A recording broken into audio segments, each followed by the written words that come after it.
right, futures slightly in the green and up off the lows here this morning. S&P futures up 0.16%, Dow futures up 0.06%, and the Nasdaq futures up 0.15%. Notably, these traded lower after the close yesterday, and then actually at the opening of the pre-market from the overnight session, it moved a little bit lower, but has reversed and actually gone into the green. So we'll see how long it stays in the green or if we actually get a bit of a sell-off here today.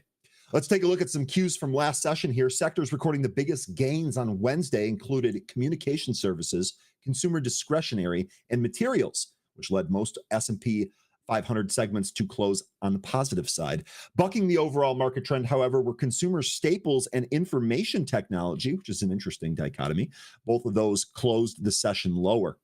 U.S. stock futures, as I mentioned, fell on Thursday morning early after the positive close on Wednesday, but have since turned green. So again, we'll see if that keeps up here.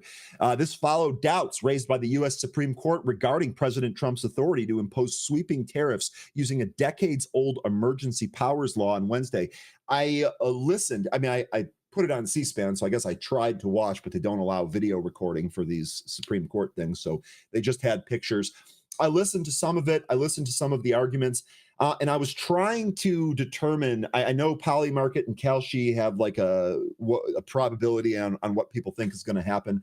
I was trying to listen to cues from that, and I don't know that I have one. There's definitely some in the positive column, some in the negative column, but I just don't think there's enough information there for us to say confidently what's going to end up happening from that.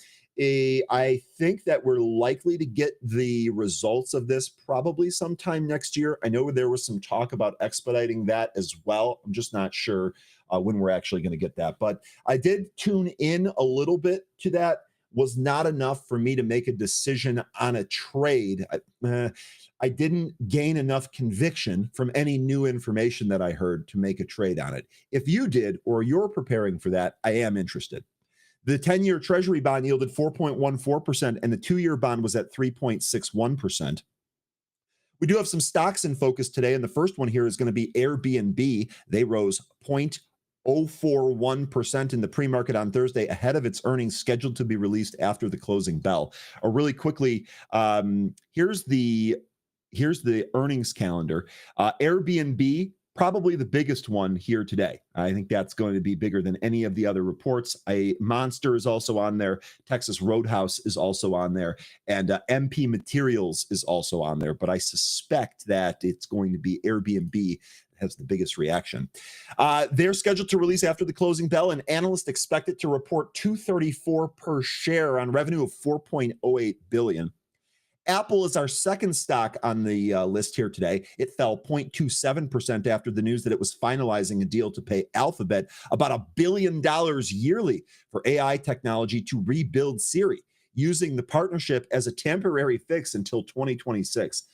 I'd like to get your opinion on whether or not this is good or bad. I guess the overall, it's going to depend on what Siri can do and how much of an upgrade it actually is. But let's discuss that here. Marvell is the third stock on the list. And this is victory lap inducing for our group here in the morning. Remember, we talked about some semiconductors that really haven't made a big run yet. We used Benzinga Pro to come up with a scan for those. And Marvell was one of the ones at the top of the list. Now, here we go. Marvell soared 8.55% as Bloomberg reported that SoftBank Group explored a potential takeover of the U.S. chipmaker earlier this year. This was to effectively supercharge ARM, ARM Holdings, ticker ARM. So interesting news here. Marvell trading up on that. Big time shout out to all of us for kind of looking for semiconductors that haven't run yet and using the tool to find that. Nice big winner here.